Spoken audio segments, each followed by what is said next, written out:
plu à son Excellence, Monsieur le Président de la République, de nous donner des orientations précises en disant que tout ce que vous allez faire comme négociation avec les syndicats des agents civils, il faut toujours penser au personnel militaire de l'armée et de la police. Ça, ce sont les orientations que nous avons reçues du chef de l'État. Les premières augmentations que nous avions eu à opérer à l'époque, en 2022, sur le salaire du personnel civil, il l'a dit clairement, il faut aussi faire un geste pour l'armée et la police. Et lorsque nous avions eu des négociations dernièrement syndicales avec les mêmes syndicats, ces mêmes orientations nous ont été rappelées. Et aujourd'hui, avec le contexte, le chef de l'État a pensé qu'il était important d'aller plus loin en ce qui concerne l'armée et la police. Et je crois que vous avez suivi, ce n'est plus un secret, les comptes rendus de l'avant-dernier Conseil des ministres concernant cette question de l'amélioration des conditions salariales des militaires et des policiers. Un travail est en cours pour que cette dynamique puisse ne pas s'arrêter. Et il a été précis, dans un premier temps, pas doubler la solde, mais après, il faut aller plus loin. Et désormais, c'est ce qui sera fait.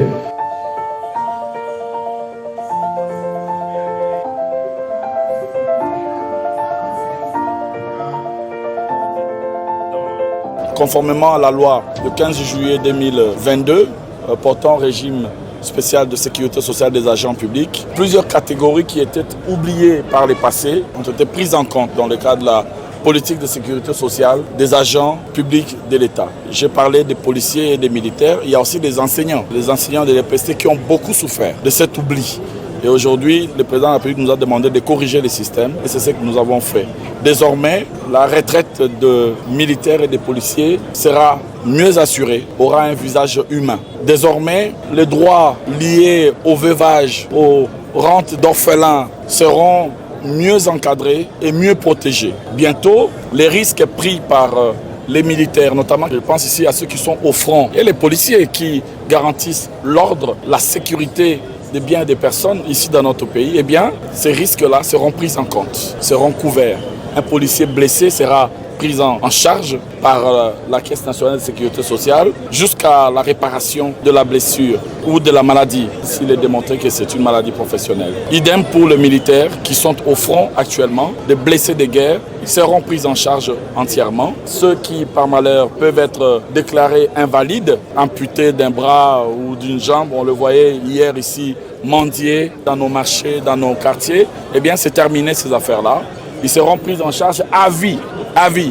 Tu es aujourd'hui blessé, déclaré invalide, tu es pris en charge à vie par l'État dans le cadre de la nouvelle sécurité sociale. C'est donc un dispositif social nouveau qui méritait d'être connu par les officiers et les sous-officiers qui, à leur tour, vont faire cette même sensibilisation auprès des sous-gradés de la police. Ce n'est pas une réforme, c'est une véritable révolution sociale qui commence aujourd'hui.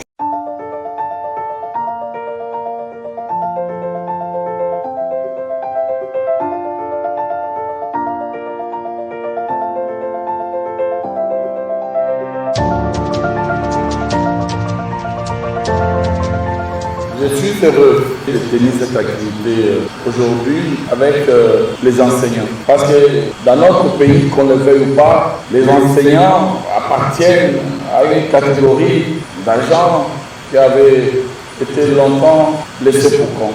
La catégorie des oubliés. Il est temps que l'on puisse essayer de corriger.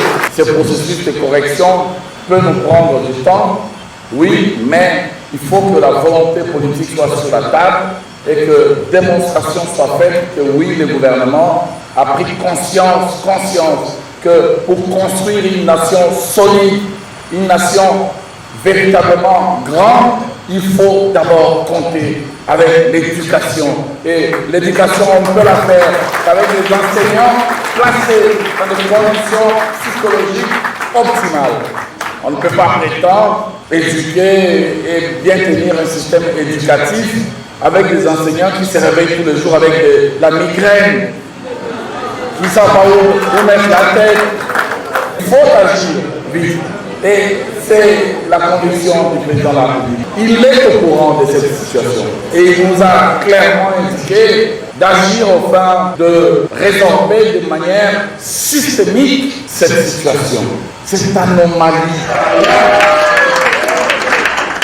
J'ai indiqué aux enseignants qu'au-delà de la question de la sécurité sociale, nous nous occupons là actuellement de leur statut. Il y a une mutation qui a été demandée par le président de la République qui aura lieu d'ici début 2026. Tous les enseignants devront devenir des fonctionnaires à part entière afin de sécuriser leur carrière qui est aujourd'hui précaire, dans une précarité absolue. Et il faut donc résoudre ce problème. Ensuite, il faut résoudre la question de la rémunération, la faiblesse de la rémunération. Nous avions eu de pourparlers à Bibois et partout ailleurs avec les bancs syndicaux des enseignants pour essayer de faire avancer cette question. Mais la réponse, selon le président de la République, doit être trouvée de manière systémique avec l'avènement de la nouvelle politique salariale. Enfin, faire en sorte que les enseignants qui doivent aller à la retraite aillent à la retraite de manière digne, ceux qui sont en activité puissent préparer cette retraite en bénéficiant notamment d'autres branches de sécurité sociale, notamment la branche liée au risque professionnel. Les enseignants qui aujourd'hui prennent des risques et qui peuvent démontrer qu'ils sont malades et que ces pathologies sont liées à leur profession, parce que la branche des risques professionnels concerne essentiellement des maladies et des accidents du travail. Donc il faut donc démontrer que la maladie ou l'accident est lié au travail pour être indemnisé par la SENSAP. Si c'est une réparation, ça sera réparé, puis remise en service. Si c'est une inaptitude définitive, c'est-à-dire qu'on devient professionnellement inapte, eh bien on est pris en charge à vie par la SENSAP, même si on n'est pas encore éligible à la retraite. Ce n'est pas une simple réforme, c'est véritablement une révolution sociale qui est là amorcée à la demande du président de la République et nous comptons agir pour que tous les concernés soient sensibilisés.